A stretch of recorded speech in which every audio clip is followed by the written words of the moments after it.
Subscribe करें और bell दबाएं ताकि कोई खबर रह न जाए।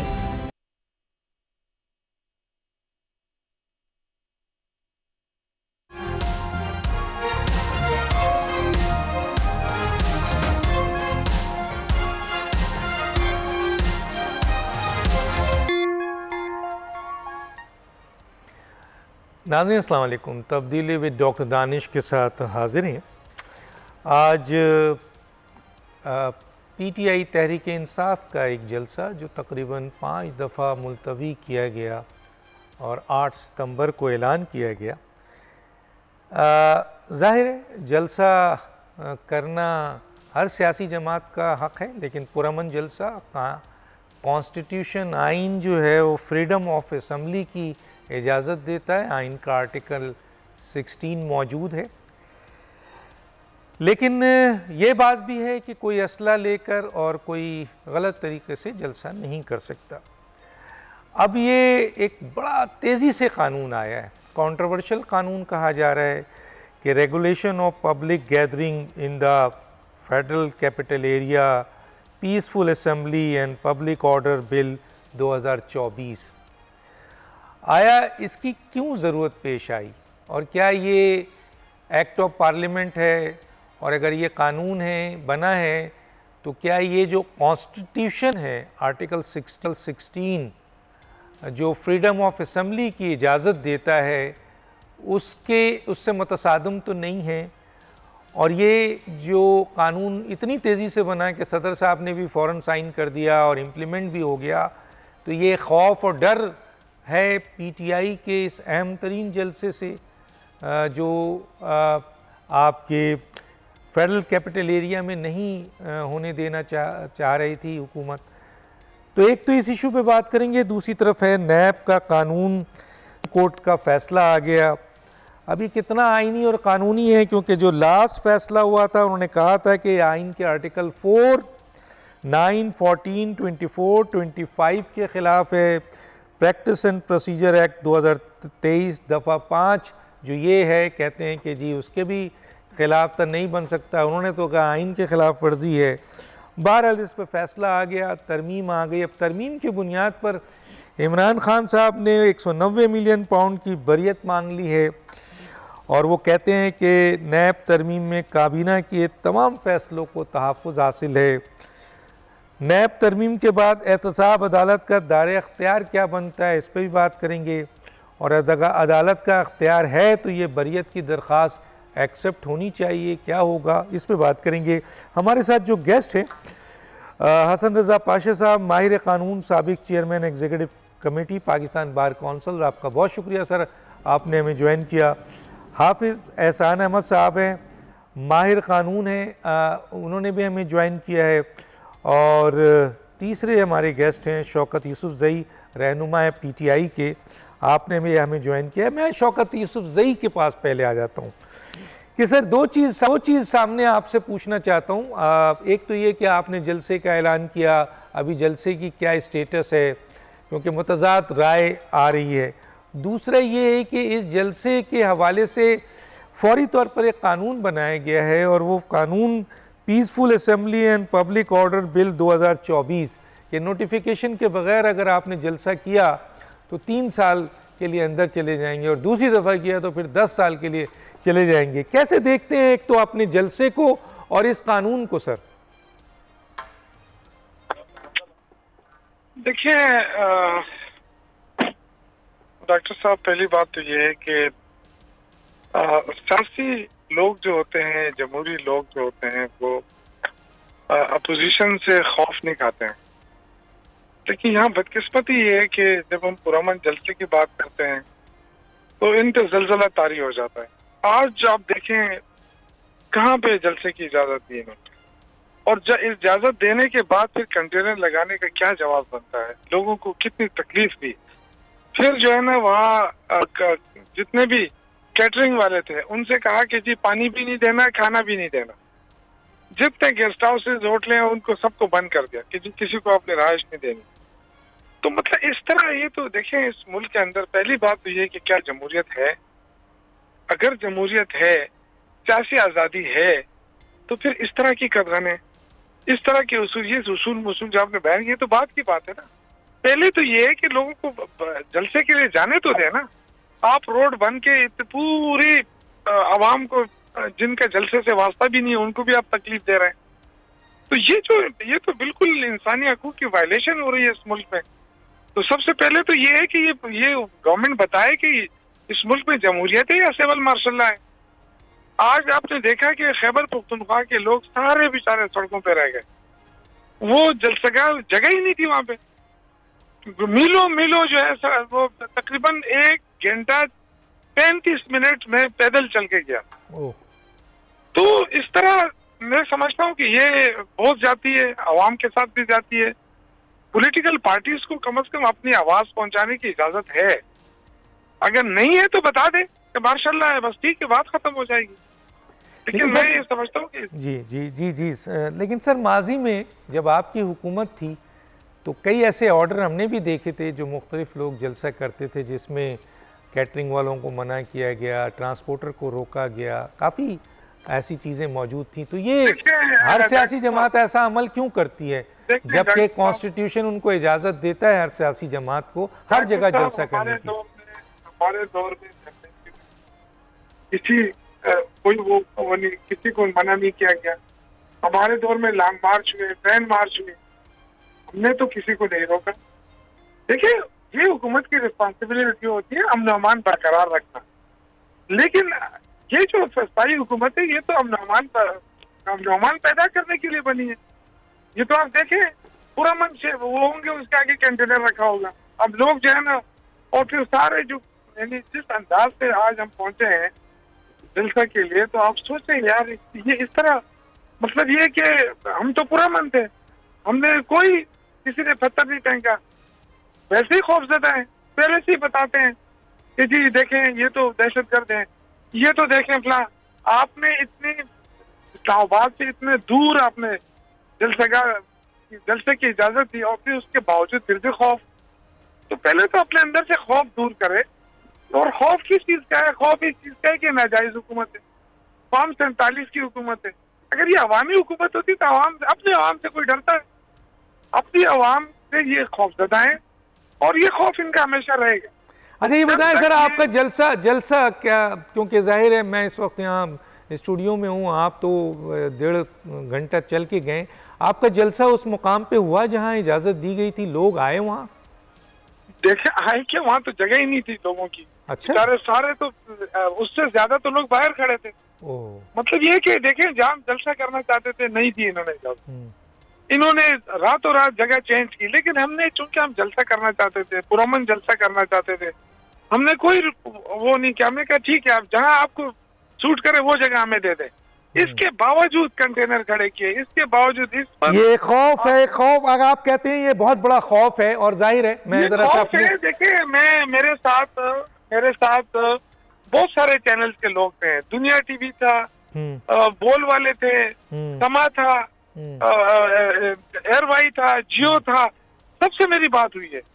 वो खुद भी देख कहते जी ये क्या हो रहा है। मैंने कहा तो आप पूछे क्या हो रहा है, हम तो मजबूर है, हम तो ये माजी में ऐसा होता नहीं रहा जो इस दफ़ा हुआ है, और शायद इसकी वजह आप कहते हैं कि अवामी हुकूमत नहीं है। मैं आगे बात करूंगा, बहुत अहम सवाल आपसे, लेकिन मैं ज़रा हसन रज़ा पाशा और अपना हाफिज़ एहसान अहमद साहब की तरफ भी आ जाऊँ, थोड़ा तक कुछ टेक्निकल मालूमात ले लूँ।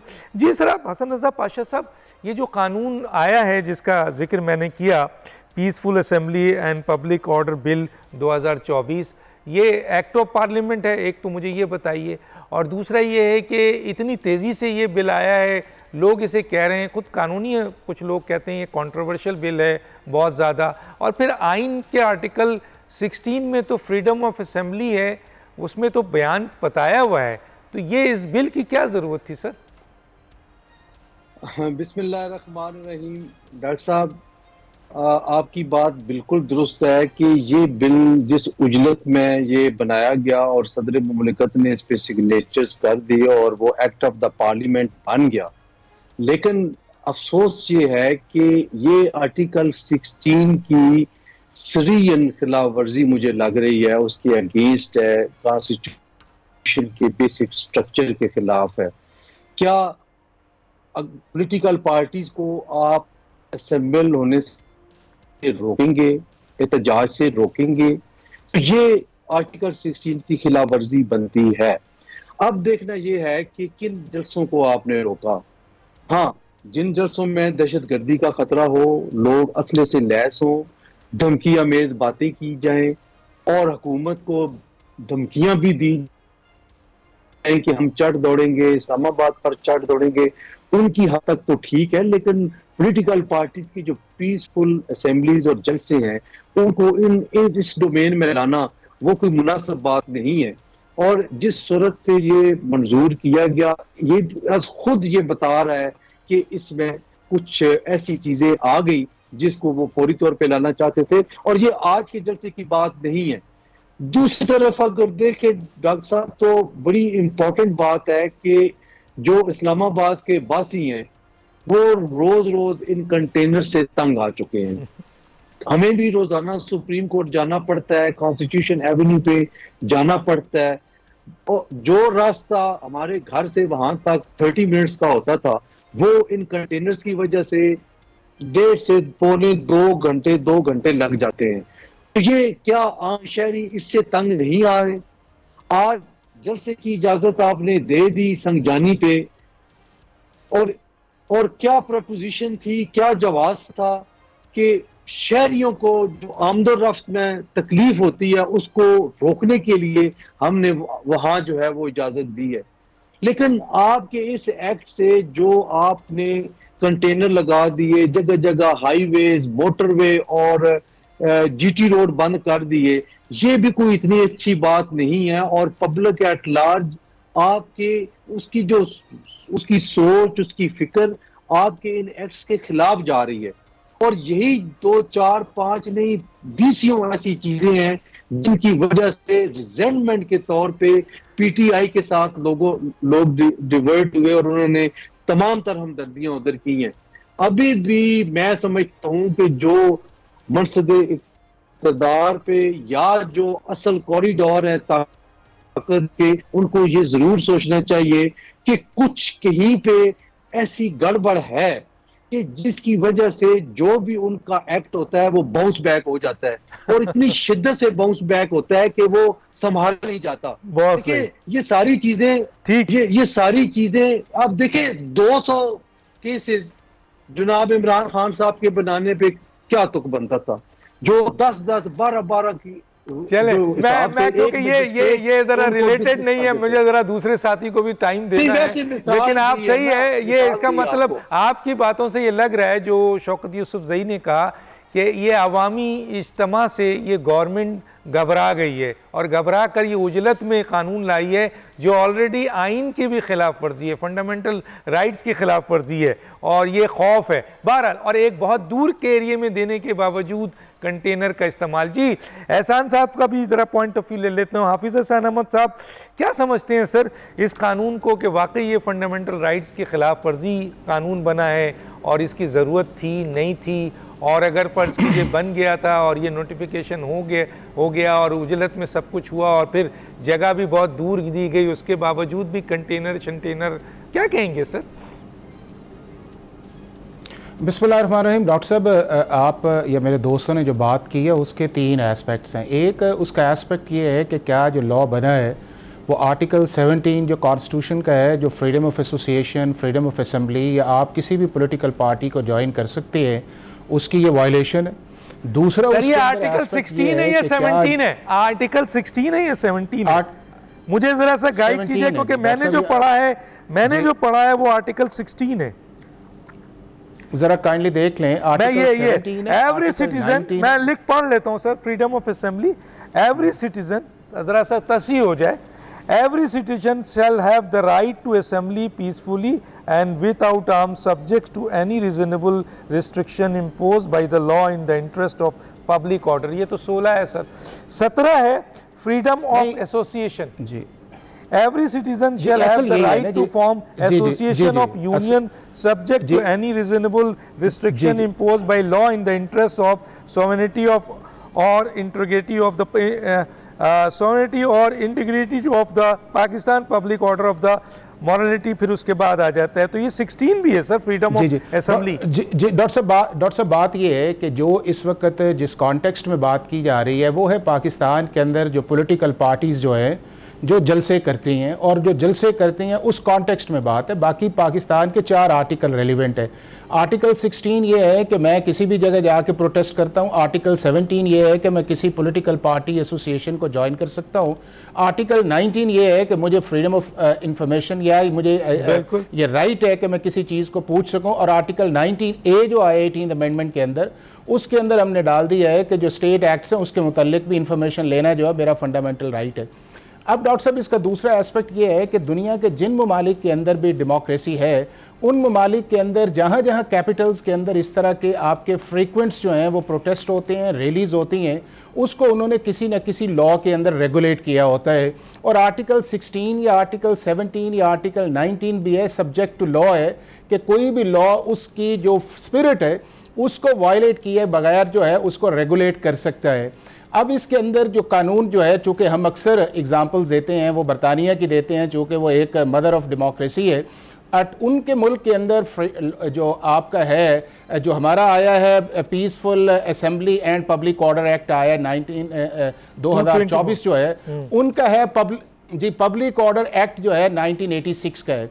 उसके अंदर उन्होंने पूरे का पूरा जिस तरह हमने अपना एक प्रोसेस को आइडेंटिफाई किया है उसी तरह वहां पे एक परमिशन का, लेकिन सर वहां रिटन कॉन्स्टिट्यूशन तो नहीं है ना। बरतानिया में कोई रिटन तो नहीं है ना, हमारे यहाँ तो एग्जिस्ट करती है। नहीं, लेकिन डॉक्टर साहब कन्वेंशन तो स्ट्रांग है ना, कन्वेंशन से स्ट्रांग। अब देखें दूसरा ग्राउंड रियलिटी पे आ जाते हैं। जितनी भी पाकिस्तान की पॉलिटिकल पार्टीज हैं जो असेंबली के अंदर जब मौजूद होती हैं, तो ये एक इशू उसके अंदर आता है कि आपको कभी डी चौक जाना पड़ता है, कभी आप परेड ग्राउंड का एक इशू आपके सामने आ जाता है, कभी आप कहते हैं कि ये F9 पार्क के अंदर चला जाए, और एक कंट्रोवर्सी जो है वो चली जाती है अदालत के अंदर, और अदालत के अंदर जाके जो है वो कभी ऑर्डर कुछ आता है, कभी कुछ आता है, कभी वायलेट कर दिया जाता है, कभी कंटेम्प्ट आती है।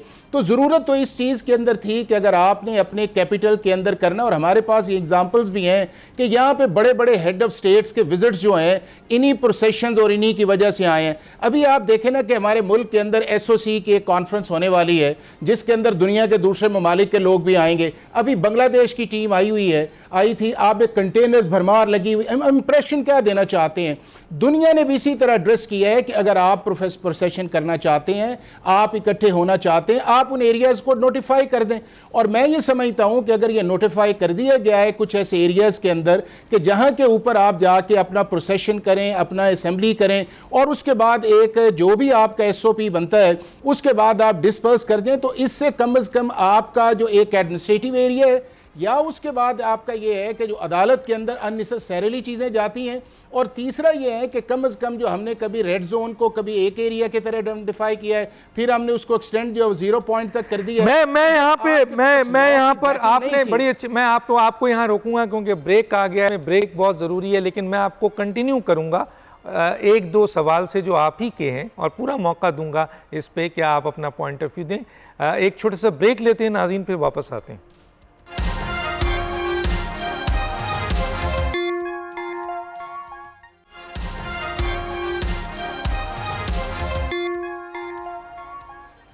वेलकम बैक जी। मैं हाफिज़ एहसान अहमद साहब ही की तरफ चलता हूँ। पहले हाफिज़ साहब, आपने तीनों चीज़ें बताई हैं, बिल्कुल सही है। एक तो हमें बिल्कुल क्लियर बता दें सर, मैं पूछना चाहता हूँ कि ये जो कानून बना है ये आइन से मुतसादम आपके नज़र में नहीं है? एक फौरी क्लियर, टाइम हमारे पास कम है, हम दूसरे टॉपिक पे आना है। दूसरी चीज़ चलें, ये आ गया, आपने कहा बिल्कुल नहीं है।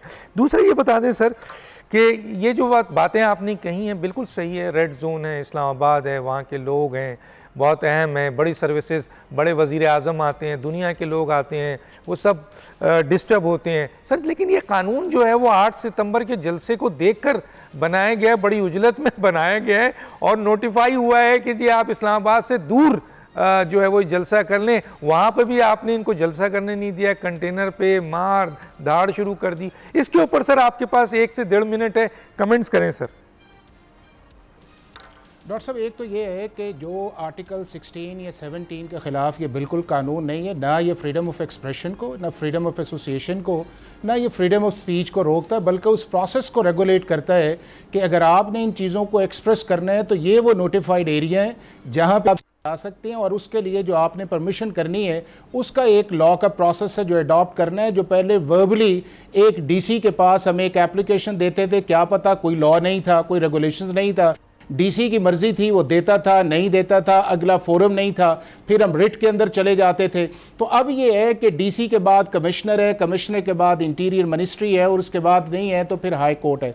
दूसरा उस चीज़ के अंदर ये है कि क्या अगला जो प्रोसेस जिसकी तरफ आपने इशारा किया है कि अगर वो नोटिफाइड एरियाज़ हैं तो वहाँ के ऊपर जाके अगर गवर्नमेंट जो है वो रोकती है, या जिस तरह उसके अलावा पूरा इस्लामाबाद के अंदर कंटेनर्स लगाती है, तो फिर तो आपने उस लॉ के ऑब्जेक्टिव को डिफीट कर दिया। जब आपने नोटिफाई कर दिया, आपने चीज़ को आइडेंटिफाई कर दिया और आपने कहा कि आप करें, तो फिर उसके बाद जो है कि आप चक शहजाद के अंदर या मरी रोड के ऊपर या कॉन्स्टिट्यूशन एवेन्यू के ऊपर या मरी एक्सप्रेस वे के ऊपर जो है, ये आपका जो एक प्रिकॉशनरी माइंड सेट है इसका डीएमजी का, यानी कि डिस्ट्रिक्ट मैजिस्ट्रेट साहब का, या उसके बाद जो है आपका पुलिस, हम इससे अब निकल आना चाहिए। इससे रिजेंटमेंट आती है, इससे एडमिनिस्ट्रेटिव बैयस नहीं है। कितने ऐसे लोग होंगे कि जिन्होंने आज उस जलसे के अंदर जाना है, 1% होगा, और बाकी 99% तो वो लोग हैं कि जिन्होंने अपनी फ्रीक्वेंट जो है वो डेली की मूवमेंट करनी है अपनी फैमिलीज के साथ। तो मेरा ये ख्याल ये है कि अगर अब लॉ आपने बना दी है,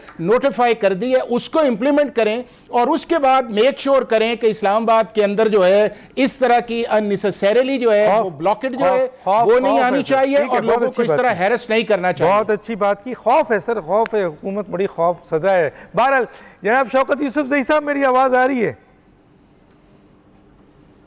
शौकत यूसुफजई साहब, मेरी आवाज आ रही है? जी आ रही है, आ रही है। अच्छा सर, एक दो सवाल है मैं करना चाहता हूँ। एक तो सर मैं ये पूछूंगा, ये जलसे वलसे जो आप कर रहे हैं, क्या आप समझते हैं कि इन जलसों से इमरान खान को राहत मिल जाएगी? एक, ठीक है सर। और दूसरा ये सर कि एक नैब का कानून में तरमीम हुई थी, वो तरमीम ज़ाहिर चैलेंज की थी इमरान खान ने, लेकिन सुप्रीम कोर्ट ने उनकी उस रिक्वेस्ट को मुस्तरद कर दिया और वो तरमीम जो है वो सामने आ गई है। अब आपने उस तरमीम पर पहले एतराज़ किया, जब आपकी एक्सेप्ट नहीं हुई तो आपने 190 मिलियन पाउंड्स के केस में इस तरमीम का फ़ायदा उठाते हुए बरियत मांग लिया है। तो इस पर ज़रा सा आप कमेंट्स करेंगे दोनों बातों पे सर? देखिए, पहली बात तो ये है कि 190 पाउंड का इशू नहीं है। आप रोजाना कानून बदलते हैं और कानून जो है वो सारा कुछ इमरान खान को पेश नजर रखे अब कानून बनाने लगे हैं। तो ये एक अलग, मुझे लगता है कि जो आइन बना है उसका हुलिया बिगाड़ने के मुतरादिफ। अच्छा, एक ये बड़ी अजीब सी बात है कि आप 49 करोड़ 99 लाख रुपए की करप्शन आप कर सकते हैं। ये बड़ी अजीब सी बात है। सही बात है कि मतलब ये कि आप 50 करोड़ तक ना पहुंचाएं, 1 लाख नीचे तक आ जाएं। नहीं, तो 1 रुपया कम कर दे सर, 1 रुपया कम कर दे, 1 रुपया कम कर दे। अब ये देखना पड़ेगा कि इसकी बेनिफिशियरी कौन है। तो बेनिफिशियरी सारे वो ही है, कोई शरीफ है, कोई जरदारी है, कोई क्या है।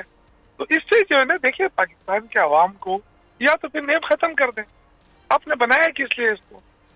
ये तो देखे ना, बहुत पाकिस्तान है गरीब मुल्क है। आप कहिए 50 करोड़ तक तो नहीं हो सकता है, 2 करोड़ 3 करोड़ 5 करोड़ तक हो सकता था, लेकिन ये जो 50 करोड़ की बात है ना, ये मेरे समझ में नहीं आ रही है कि अगर वो नहीं कर सकते तो फिर इतना बड़ा खर्चा करने की क्या जरूरत है, इतने बड़े इदारे को रखने की क्या जरूरत है।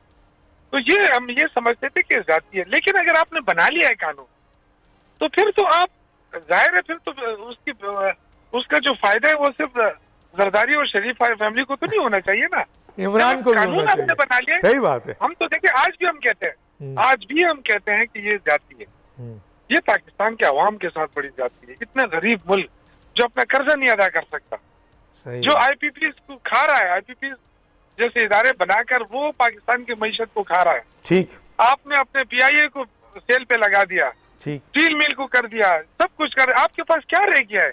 मोटरें भी आप गिरवी रख रहे हैं, एयरपोर्ट भी आप गिरवी रख रहे हैं, तो हम कोई बनाना रिपब्लिकन तो नहीं है ना। ये अब क्या हो रहा है हमारे मुल्क में? बस आखिरी स्टेप सर ये जुमला बता दें, जल्द से जलूस से आप इमरान खान को रिलीज करा लेंगे सर? बस आखिरी जुमला। देखिए मेरी बात सुने, ये कोई भी ये नहीं कह सकता कि हम ये कर रहे हैं तो ये होगा, लेकिन इस मुल्क के अंदर ये नहीं, सिर्फ इस मुल्क के अंदर नहीं, हर जमहूरियत में यही एक तरीका होता है कि आप प्रोटेस्ट करें। बिल्कुल सही बात। अवामी राय को देखा जाता है, अगर अवामी हुकूमत होती है तो अवामी राय को समझ जाती है, लेकिन यहाँ तो डंडे की हुकूमत है, यहाँ तो फॉर्म 47 की हुकूमत है, उनको ना अवाम से कोई वास्ता है क्योंकि अवाम के जरिए तो आए नहीं है। बस तो बस ठीक है, बिल्कुल आपका पॉइंट ऑफ व्यू आ गया। दूसरी बात ये कि अवाम की राय तो इलेक्शन में भी नहीं एक्सेप्ट की गई। मैं आता हूँ हसन रजा पाशा साहब की तरफ। हसन रजा पाशा साहब, ये जो नैब का कानून है उसकी तरमीम पहले जो दिया गया, कहा गया आइन से मुतसादम है, उसके बाद ये फैसला आ गया। ये फैसला किस हद तक आप समझते हैं कि ये सही फैसला किया है सुप्रीम कोर्ट ने नैब के हवाले से, इस तरमीम के हवाले से? और दूसरा, जो इमरान खान इससे रिलीफ मांग रहे हैं, वो ये कहते हैं कि जी 190 मिलियन पाउंड की बरियत का केस जो दाखिल किया उसमें ये कि काबीना के तमाम फैसलों को इस तरमीम में तहफ़्फ़ुज़ हासिल है। आप क्या कहते हैं सर? हाँ डॉक्टर साहब, मैं जो नैब में तरामीम हुई है मैं बिल्कुल इनके हक में हूँ, और इंटरेस्टिंगली ये तरामीम 60 to 70% वो हैं जो इमरान खान साहब के दौरे हुकूमत में ऑर्डिनेंसेस के जरिए नैब एक्ट में तरामीम लाई गई, और उसके बाद कुछ ऐसी तरामीम हैं जो आला तरीन अदलिया यानी सुप्रीम कोर्ट ऑफ पाकिस्तान के बेंचेस, मुख्तलिफ बेंचेस ने मुख्तलिफ नैब केसेस की हेयरिंग के दौरान कुछ डेफिशिएंसीज पॉइंट आउट की और हुकूमत की तरफ मैटर को रेफर किया कि कानून साजी चूंकि आपने करनी है, आप इनको देख लें, अगर हो सकता है तो इनकी कर लें। अब बात यह है, एक जो मिसकंसेप्शन चल रही है सोशल मीडिया पे भी और खास तौर पे हमारे पीटीआई के दोस्त ये बात कर रहे हैं कि जनाब 50 करोड़ तक तो जो करप्शन है वो जायज है, 50 करोड़ से ऊपर ये मिसकंसेप्शन है सर। इसका मतलब ये नहीं है कि जिसने 50 करोड़ से कम करप्शन की है या उस पे इल्जाम है तो वो बरी है, उस पे कोई केस नहीं चल सकता। सर ये जुरिस्डिक्शन पॉइंट किया गया है, जुरिस्डिक्शन का इशू रेज किया गया है इस तरमीम में कि नैब की सिर्फ 50 करोड़ से ऊपर वाले केसेस की समाअत करेगी या रेफरेंस बनाएगी या तफ्तीश करेगी, उससे कम के जो है वो ऑर्डिनरी कोर्ट में जाएंगे या स्पेशल कोर्ट। मसलन करप्शन का केस है, एंटी करप्शन कोर्ट है, FIA की कोर्ट है अलग हैं, उनमें चले गए। तो ये हरगिज मतलब नहीं है कि अगर आज कोई भी मुल्ज़म 50 करोड़ की इस अमेंडमेंट की वजह से वो नैब का रेफरेंस खत्म होता है तो वो खत्म नहीं होगा, बल्कि वो रेफरेंस एज इट इज जिस मकाम पे वो उसका ट्रायल चल रहा है वो रेफर कर दिया जाएगा दूसरी कोर्ट में और वहीं से शुरू होगा जहां से आपने क्लियर किया सर, आपने क्लियर किया। अब मेरे पास टाइम कम है, मुझे ये बताएं सर कि 190 मिलियन पाउंड पे इमरान खान जो हैं वो क्योंकि काबीना की अप्रूवल है वो कहते हैं कि जी हमें बरियत दिया जाए। आप क्या कहते हैं सर इस पे? बिल्कुल मैं नहीं समझता कि इसमें इस बात पे बरियत का केस बनता है, क्योंकि डॉक्टर साहब बात यह है देखने वाली कि क्या कैबिनेट से बाकायदा तौर पे उसके एजेंडे में शामिल करके अप्रूवल ली गई है।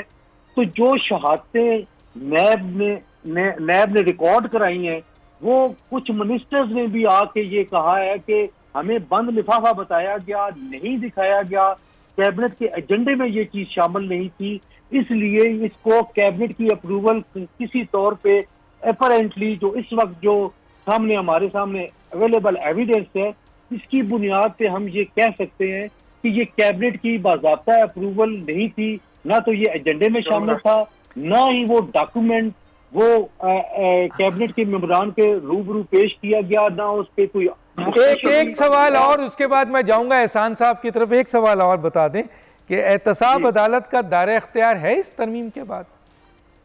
जी 190 पाउंड 50 करोड़ से मेरा ख्याल है ज्यादा बनता है तो वो एहतसाब अदालत का बनता है वो दायरा। अगर 50 करोड़ में दे, अब जमा तफरीक मुझे इतनी नहीं पता, आप बेहतर समझते। तो इसका मतलब ये है कि अदालत इस केस को टेकअप करके बरियत का फैसला कर सकती है, तो फिर सही गए हैं वो अदालत में, इमरान खान सही गए, इसका मतलब है डॉक्टर साहब ये हर मुल्ज़िम का, अंडर ट्रायल प्रिजनर का ये राइट है कि वो 265 के की एप्लीकेशन मूव कर सकता है। वो समझता है कि इन हालात में मेरी बरियत का केस बनता है, कोर्ट बाउंड नहीं है कि उसकी एप्लीकेशन को अलाउ करे, वो रिजेक्ट भी कर सकती है। और खास तौर पे उस मरले पे जबकि तमाम शहादतें रिकॉर्ड हो चुकी हैं। कोई बोल रहा है शौकत यूसुफजई का आवाज है, किसकी है? जी जी जी जी शौकत यूसुफजई जल्दी से पूछे देखिए, इन्होंने कहा कि कैबिनेट ने अप्रूवल नहीं दी क्योंकि वो एजेंडे पे मौजूद नहीं था। देखिए हम सारे 9 साल तक मैं भी मिनिस्टर रहा हूँ, एजेंडे पे बहुत सारी चीजें नहीं होती हैं, कैबिनेट में फौरन आ जाती है और उसको एज ए स्पेशल केस लेके उसको वो उसकी अप्रूवल ले ली जाती है। तो ये जरूरी नहीं है कि आप, बिल्कुल आपने सही कहा है। मैं ये एक अलग केस है, इसके ऊपर डिबेट हो सकती है और इसके ऊपर मतलब ये कि ये तो नहीं हो सकता है ना कि ये पसंद है और नापसंद नहीं है, नापसंद है। बिल्कुल सही है, बनाया है तो फिर कानून पे अमल किया जाए। बिल्कुल जनाब हाफिज एहसान अहमद साहब, आप इस पे क्या कहते हैं सर? डॉक्टर साहब बात यह है कि पाकिस्तान के 4 एरियाज़ ऐसे हैं जिसके अंदर हमारे पॉलिटिशियंस की पॉलिटिकल और कॉन्स्टिट्यूशनल और लीगल डाइकोटमी है। नंबर 1 है पार्लियामेंट। जब ये हुकूमत के अंदर होते हैं तो ये कहते हैं कि पार्लियामेंट के पास लेजिस्लेटिव कॉम्पिटेंसी है, और जब ये ऑपोजिशन के अंदर आते हैं तो कहते हैं कि पार्लियामेंट के पास लेजिस्लेटिव कॉम्पिटेंसी नहीं है।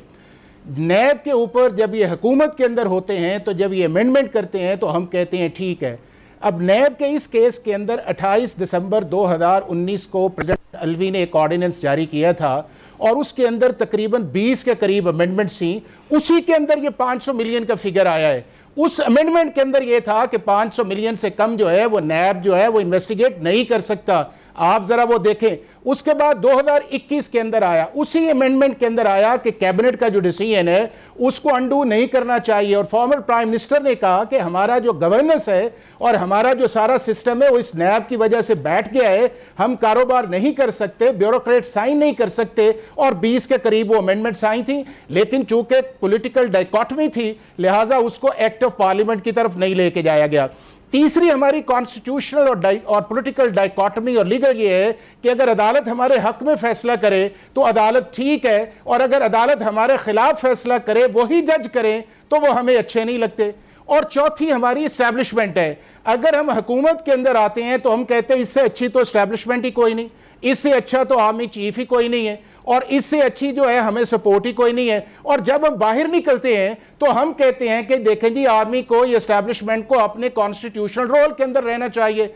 आर्मी जो है एस्टैब्लिशमेंट एक्सीड कर रही है। जितनी देर तक डॉक्टर साहब इस कॉन्स्टिट्यूशनल, पॉलिटिकल और लीगल डाइकोटमी से ये पॉलिटिकल पार्टीज नहीं निकलेंगी, आगे नहीं जाएगा। सर, अब 190 मिलियन पाउंड, 190 मिलियन पाउंड, अब 190 मिलियन पाउंड का सेक्शन 4 है, जिसके अंदर यह है कि कैबिनेट का जो फैसला है उसकी इम्यूनिटी है, लेकिन उसके अंदर एक प्रोवाइजो जो है इस सेक्शन के अंदर प्रोवाइडेड है कि अगर उस कैबिनेट के फैसले ने, या एक्निक का फैसला है, या एनएफसी का फैसला है, या प्रोविंशियल कैबिनेट का फैसला है, या उसके बाद एसओईजीज का फैसला है, या कमेटीज का फैसला है, अगर उनमें कोई एक शख्स या कुछ से ज्यादा अशखास जो है वो पर्सनल उसके अंदर मॉनेटरी एडवांटेज निकलता है उस केस के अंदर उस फैसले के बाद, तो आपके ऊपर सेक्शन 4 की इम्यूनिटी जो आपको कैबिनेट डिसीजन की है वो नहीं मिलती।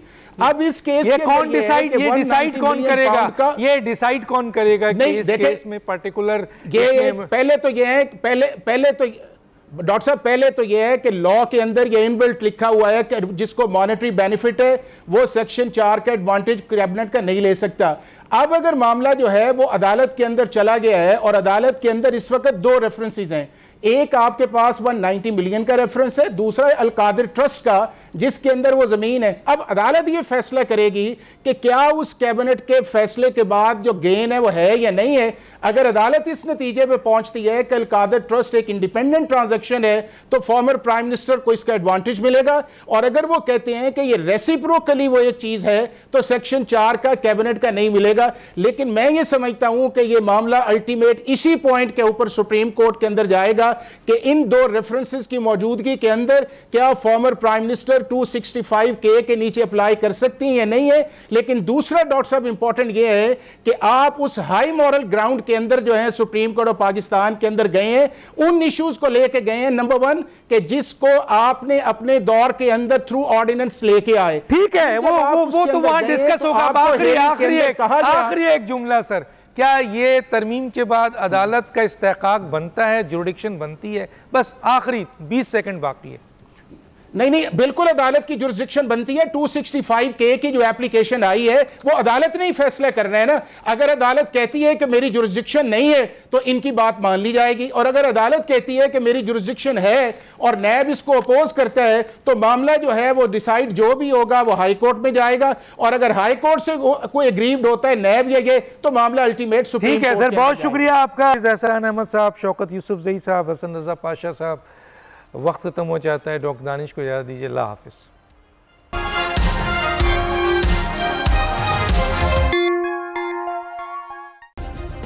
सब्सक्राइब करें और बेल दबाएं ताकि कोई खबर रह न जाए।